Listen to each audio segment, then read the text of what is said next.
Hi, and welcome to this live reading from The Devoted Fan, 21st Century Courtesan, Book 5 by Pamela DuMond, and this is presented by Itsy Bitsy Book Bits.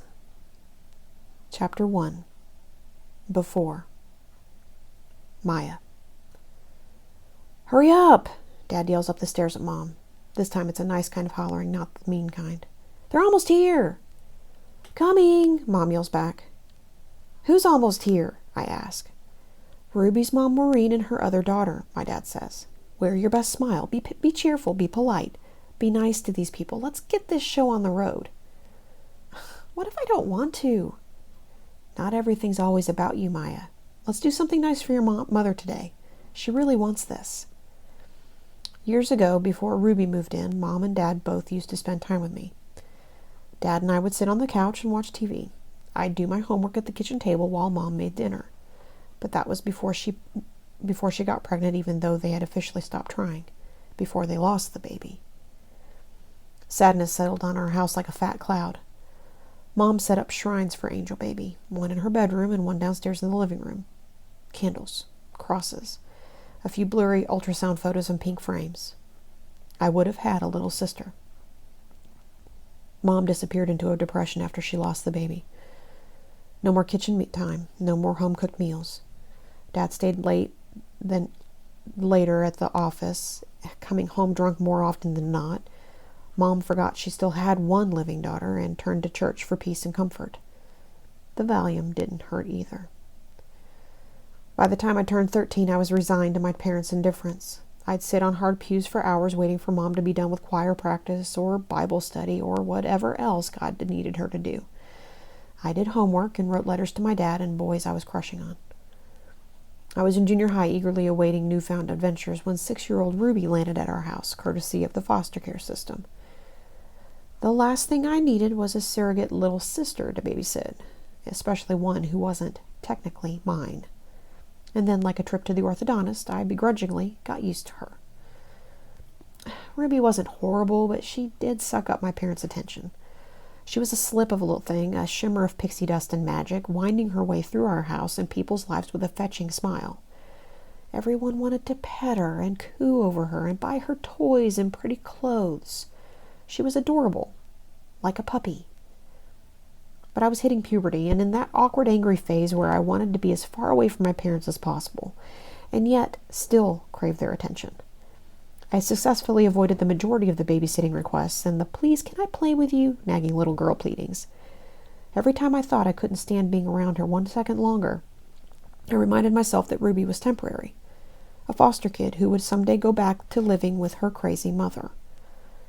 But that's when things got weird. My parents started fantasizing that God had given them a second chance at having another child, a second chance at their marriage. Ruby became their Band-Aid baby. Dad cut back on the drinking. Mom cut back on church, and life was pretty and proper in the way suburban life was supposed to be. And the fairy tale about the magical child who could heal broken families didn't just bubble to the surface. It overflowed. Mom thought maybe it would be best if Ruby just lived with us until she was out of high school. That escalated into maybe Ruby's crazy ex-convict mom would give her up custody and do what was best for her daughter. "Maureen isn't capable of parenting 2 girls on her own," Mom said in the kitchen, not even bothering to lower her voice. "We'd be doing her a Christian favor. Her other daughter was in foster homes for at least a year, if not longer, right?" "I think so," Dad said. "That had to be rough," Mom said. "How old is she now?" "Close to Maya's age, I think.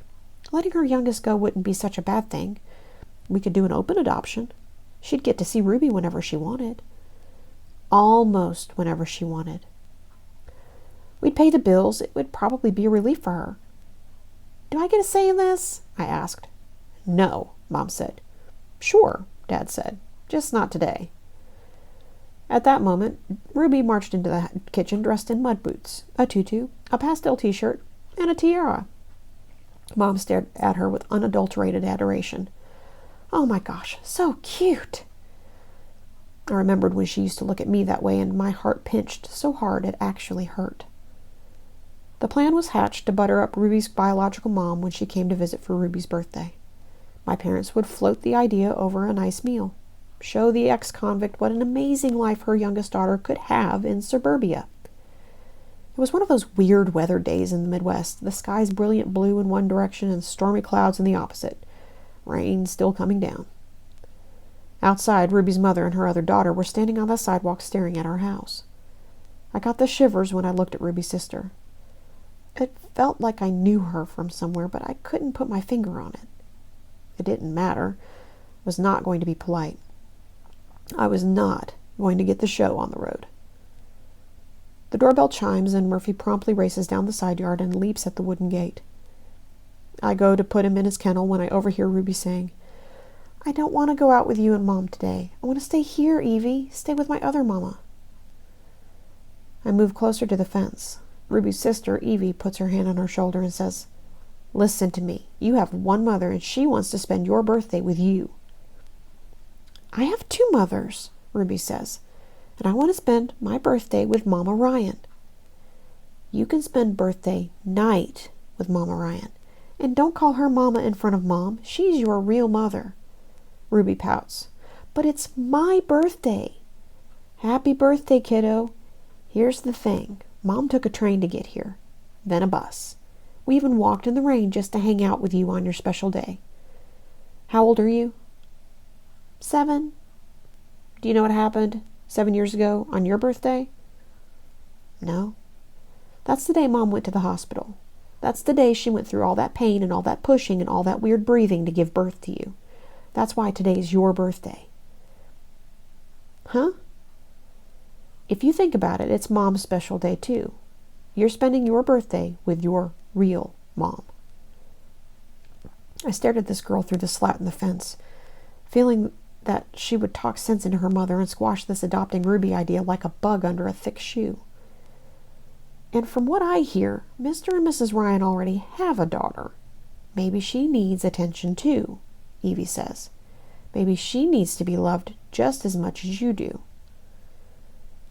I realize that Ruby's older sister is my guardian angel, and a part of my heart turns over in appreciation for the person who didn't know she made a difference that day. Unaware that the smallest gesture can mean the whole world to a 13-year-old girl who has been neglected for years by her parents. 2 months later, Ruby moved back in with her mom and her sister. There was no more talk of adopting the perfect little girl.